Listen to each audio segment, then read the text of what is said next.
ঝাড়খণ্ডের পঞ্চম বৃহত্তম শহর দেওঘর।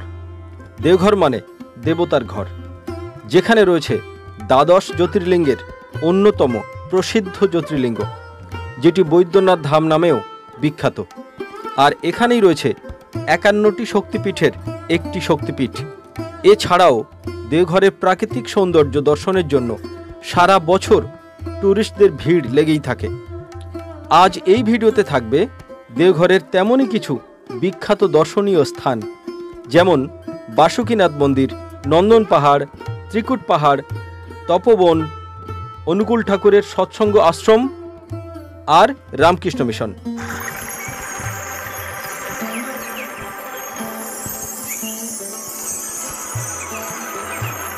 কিন্তু তার আগে জেনে নেওয়া যাক দেওঘর তোমরা পৌঁছাবে কিভাবে, আর এখানে থাকবে কোথায়।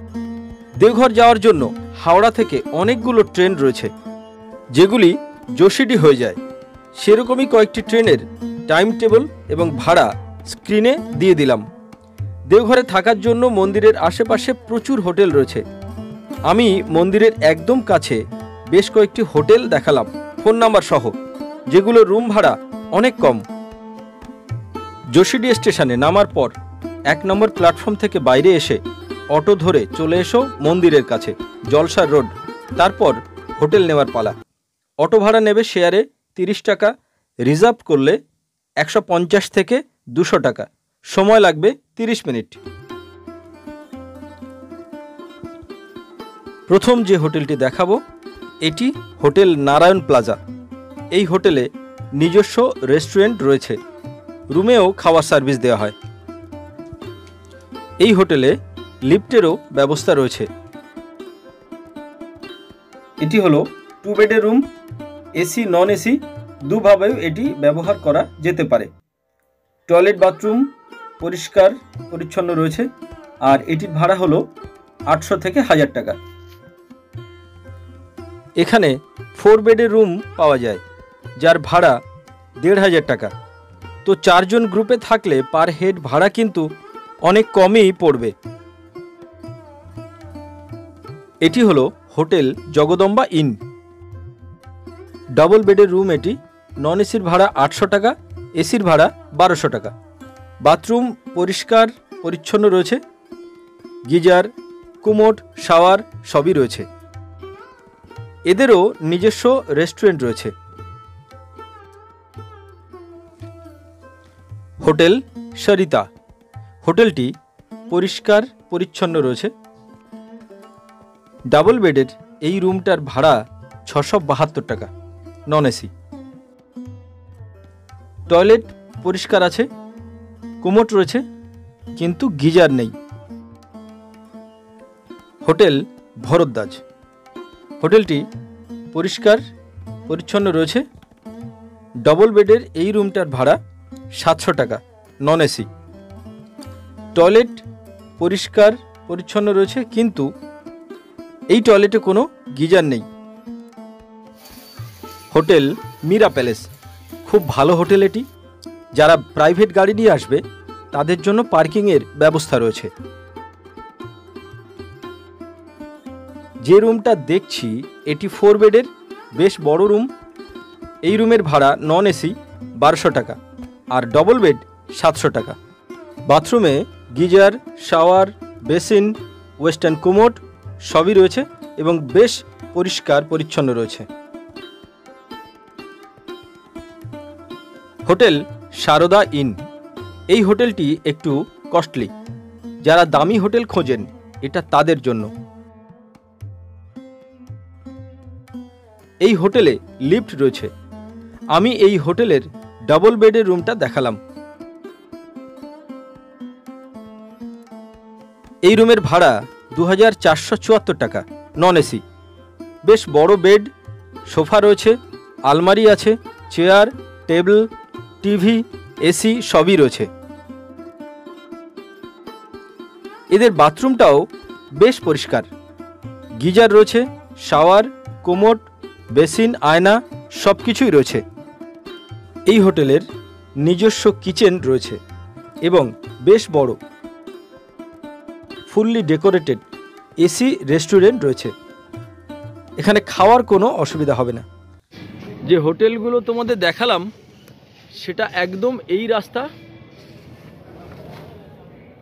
রাস্তা ধরে সোজা এগিয়ে গেলেই মাত্র 5-7 মিনিটের মধ্যে সামনে বাবার মন্দির। ওই যে দেখা যাচ্ছে সামনে চূড়ো দেখা যাচ্ছে। আমাদের গরম গরম থালি এসে গেছে, ভেজ থালি। আচ্ছা কি কি রয়েছে থালিতে? এতে প্লেন রাইস পাবেন, প্লেন ডাল পাবেন, সবজি পাবেন, ভুজিয়া রয়েছে, স্যালাড আছে, পাঁপড় আছে, আচার আছে। স্পেশাল থালিতে কি কি আছে? বাটার রুটি 2 পিস, আচ্ছা, জিরা রাইস, ডাল ড্রাই আছে আপনার, মটর পনির সবজি, ভুজিয়া, স্যালাড, পাঁপড়, আচার, সুইট 1 পিস আর দই। রেটটা বলবেন, কার কি রেট আছে? স্পেশাল থালি হচ্ছে আপনার 180 টাকা, আর প্লেন থালি 100 টাকা। ওটা প্লেন থালি। অতি সুস্বাদু। হ্যাঁ, হোটেল নারায়ণ প্লাজা।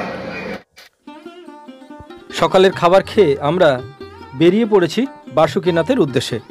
যদি তোমরা শীতের সময় যাও তাহলে সকাল 7টার মধ্যে অটো ভাড়া করে বেরিয়ে পড়বে, নইলে সন্ধে হয়ে গেলে সবগুলো স্পট ভালো করে দেখতে পারবে না।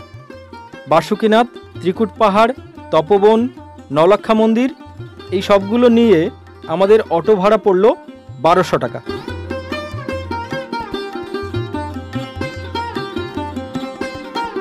এখন আমরা যাচ্ছি বাসুকীনাথের উদ্দেশ্যে।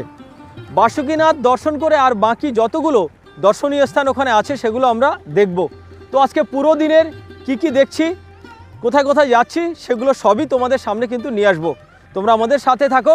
চলো এখন যাওয়া যাক বাসুকীনাথ। আর আমার পিছনে দেখছো ত্রিকুট পাহাড়। এই ত্রিকুট পাহাড় দেখতে দেখতে আমরা এখন এগিয়ে যাব বাসুকীনাথের দিকে।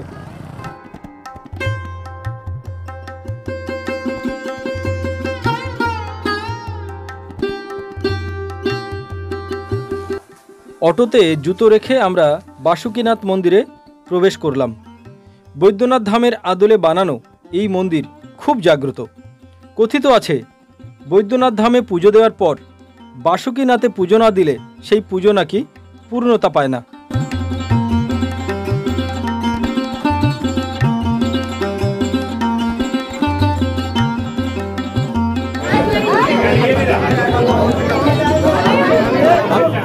ফুল আর জল নিয়ে ঢুকছি বাবার ওখানে, বাবার মাথায় জল দেব, দর্শন করে তারপরে বাকিটা তোমাদের দেখাচ্ছি।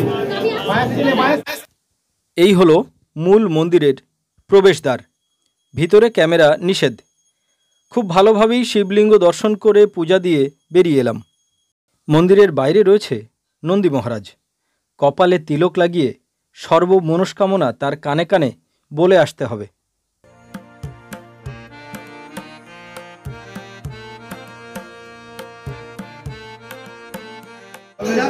মা ছিন্নমস্তা। আমার চ্যানেলটি যারা প্রথম দেখছো তোমরা চ্যানেলটি সাবস্ক্রাইব করে বেল আইকনটি প্রেস করে অবশ্যই আমার পাশে থেকো। তোমাদের এই ভালোবাসাটুকুই আমাকে কঠোর পরিশ্রম করতে সাহায্য করবে।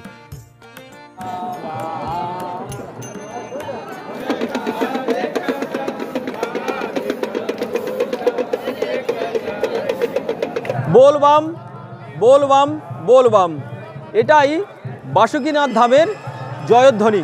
তো আমরা বাসুকীনাথ দর্শন করে এবার অন্যান্য দর্শনীয় স্থানে যাব। যেহেতু ভিতরে ক্যামেরা অ্যালাউ নেই, তো আমরা যতটা পারলাম বাসুকীনাথ ধামের এই বাইরের যে সমস্ত পরিবেশ রয়েছে সেগুলো তোমাদের সামনে তুলে ধরার একটা চেষ্টা করেছি। আমাদের পরের দর্শনীয় স্থান হলো ত্রিকুট পাহাড়, আর এই হলো ত্রিকুট পাহাড়ের প্রবেশদ্বার।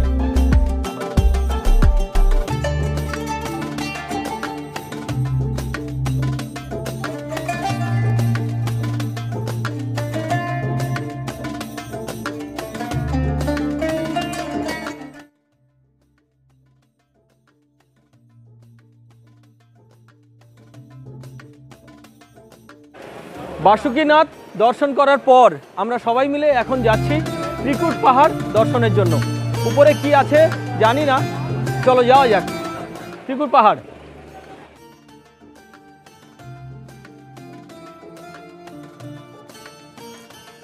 এইখানে বিক্রি হচ্ছে পাহাড়ি জড়িবুটি।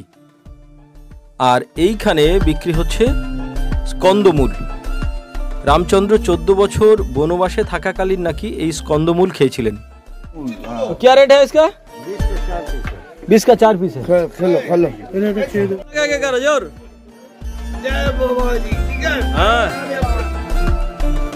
এইখানে জুতো রেখে আমরা 2-3টি মন্দির দর্শন করে নিলাম। প্রাচীন শিব মন্দির। জলের এই ধারাটি নেমে আসছে পাহাড় থেকে। 365 দিন এইভাবেই নাকি পড়তে থাকে। এই জল শরীরের জন্য খুব উপকারী।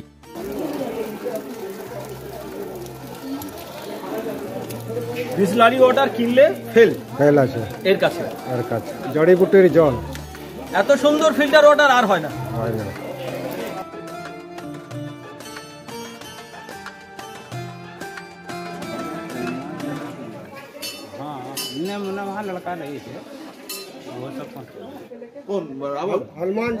हनुमान जी यहीं पर आके विश्राम किया था। संकट मोचन हनुमान जी है ये। हाथ तक छोड़ देना। बना दे कैमरा से। कैमरा कहाँ है? कैमरा यहाँ चालू है। लगेगा और चलो 2 इधर। ত্রিকুট পাহাড়ে এরকম প্রচুর বজরংবলীর শিষ্যরা রয়েছে। বেড়াতে গিয়ে মোবাইল, ক্যামেরা, চশমা, হাতের ছোট ব্যাগ এগুলো সাবধানে রাখতে হবে। গাইড নিতে পারো, চার্জ পড়বে 200 টাকা।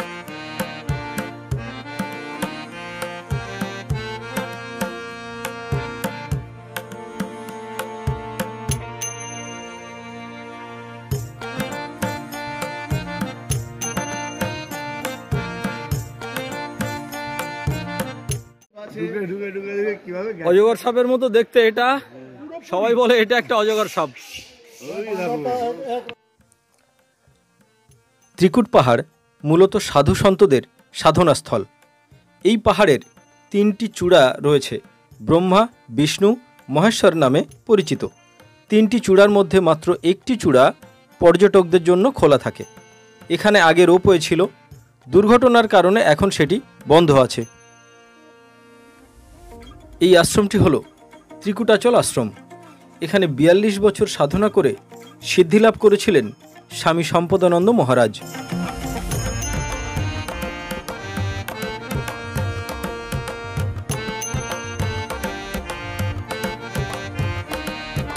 ত্রিকুট পাহাড় দেখে বেরিয়ে এসে মা দুর্গা ধাবায় দুপুরের লাঞ্চ করে নিলাম। আর মা দুর্গার প্যাড়া খুব বিখ্যাত, তাই এখান থেকে প্যাড়া কিনে রওনা দিলাম তপবনের উদ্দেশ্যে।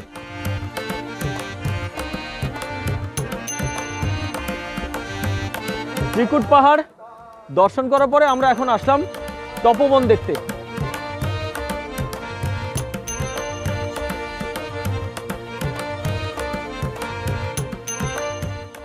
340টা সিঁড়ি ভেঙে আমরা তপবনের উপরে উঠলাম। এখন আরও কিছু আছে বাকি, তো সবাই একটু হাঁপিয়ে গেছে। বয়স্ক বন্ধুরা সব আসছে না সঙ্গে। তপবন হলো বালানন্দ মহারাজের সাধনাস্থল, আর রয়েছে হনুমানজির রাম সাধনার এক জাগ্রত নিদর্শন। আমরা এখন রয়েছি তপবনের উপরে। তপবনের যে পাহাড় রয়েছে, পাহাড়ের একদম উপরে রয়েছি। আর উল্টো দিকে দেখা যাচ্ছে ত্রিকুট পাহাড়, কিন্তু কুয়াশার জন্য অত ভালো দেখা যাচ্ছে না। তপবনের উপরের থেকে আশেপাশের দৃশ্যটা কিন্তু অসাধারণ। এখান থেকে 360 ভিউ পাওয়া যায়। আর আমরা যখন উপরে এসেছি তখন সূর্যাস্ত যাচ্ছে, দারুণ দৃশ্য এখানে। তোমরা একবার অবশ্যই এসো তপবনে। ইনি হলেন বালানন্দ মহারাজ। 44 বছর এই তপবনের গুহায় শিবের সাধনা করে সিদ্ধিলাভ করেছিলেন। বালানন্দ মহারাজের সাধনাস্থল দেখতে আমরা নেমে গেলাম অন্ধকার গুহার মধ্যে, যেখানে তার দুপাশে বাঘ থাকতো। जितना मूर्ति देख ले, हाँ, इन्हीं आके बालानंद ब्रह्मचारी महाराज। अच्छा, इन्हीं যখন বিরাট জঙ্গল ছিল, এখানে বাঘ ভাগ থাকতো। বাঘের সঙ্গে বাবা 1882 से 1926 পর্যন্ত এখানে তপস্যা করলো। খোলের মধ্যে ঢুকি একজন বসার জায়গা, ওটা বাঘের গুহা। দুনো পাশে 2 বাঘ থাকতো। ইনি তপস্যা করতো, ইনি তপস্যাকে ভঙ্গ করতে পারে না। পাহাড়ি পথ ধরে খালি পায়ে আমরা এগিয়ে চললাম যেখানে হনুমানজি আঙুল দিয়ে পাথর চিরে সীতামাকে দেখিয়েছিলেন যে ওনার সাধনাস্থলের আশেপাশের পাথরের ভিতরেও রাম নাম লেখা থাকে। জয় হনুমান, জয় বজরংবলী, জয় শ্রীরাম। এই হলো সেই পাথর। পাথরটি দেখলেই বোঝা যায় যে কত নিখুঁতভাবে পাথরটি চিরে ফাঁকা করা আছে।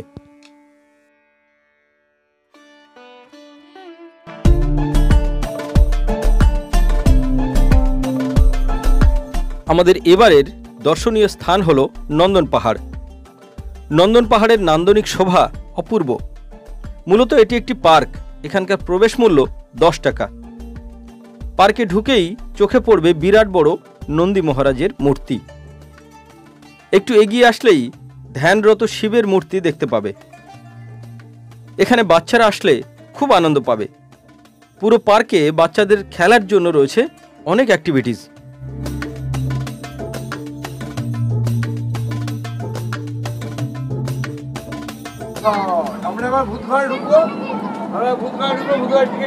আচ্ছা, ভূত ঘরে দেখো কি আছে, চলো দেখি।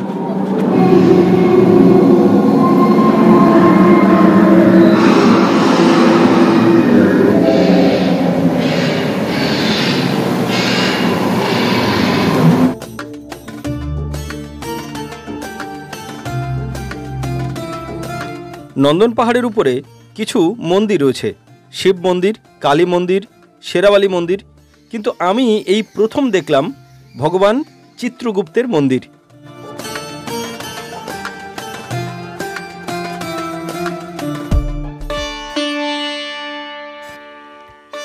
এবার আমরা এলাম অনুকূল ঠাকুরের সৎসঙ্গ আশ্রম দেখতে। অনুকূল ঠাকুরের জন্ম হয় 1888 সালের 14 সেপ্টেম্বর বাংলাদেশের পাবনা জেলার হিমায়তপুর গ্রামে, যার পুরো নাম অনুকূলচন্দ্র চক্রবর্তী। ইনি সৎসঙ্গ আশ্রমের প্রতিষ্ঠাতা। এই আশ্রমের প্রাকৃতিক শান্ত পরিবেশ মনকে ভালো করে দেয়। এটি পাখিদের মুক্ত পরিবেশে রাখার একটি খাঁচা। এত বড় খাঁচা যেখানে পাখিরা উড়ে গিয়ে গাছের ডালে বসার স্বাদ পাবে, আবার বৃষ্টির জলে স্নান করতেও পারবে। যা ইচ্ছা তাই করবে তুমি, তা কিন্তু রে চলবে না। ভালো ছাড়া মন্দ করলে পরিস্থিতি ছাড়বে না। ইনি হলেন বড় মা।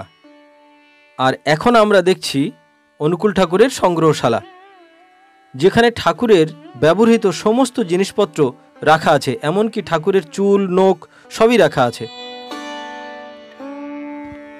এটি হলো আশ্রমের আনন্দবাজার বিল্ডিং, বিশাল বড়, যেখানে একসঙ্গে কয়েক হাজার মানুষ প্রসাদ গ্রহণ করতে পারেন। এখন আমরা এলাম শ্রীরামকৃষ্ণ আশ্রম দেখতে। আসলে এটি দেওঘরের রামকৃষ্ণ মিশন বিদ্যাপীঠ নামে পরিচিত একটি আবাসিক ছেলেদের উচ্চ মাধ্যমিক বিদ্যালয়, যা 1922 সালে প্রতিষ্ঠিত হয়েছিল। এটি সিবিএসই বোর্ড দ্বারা অনুমোদিত।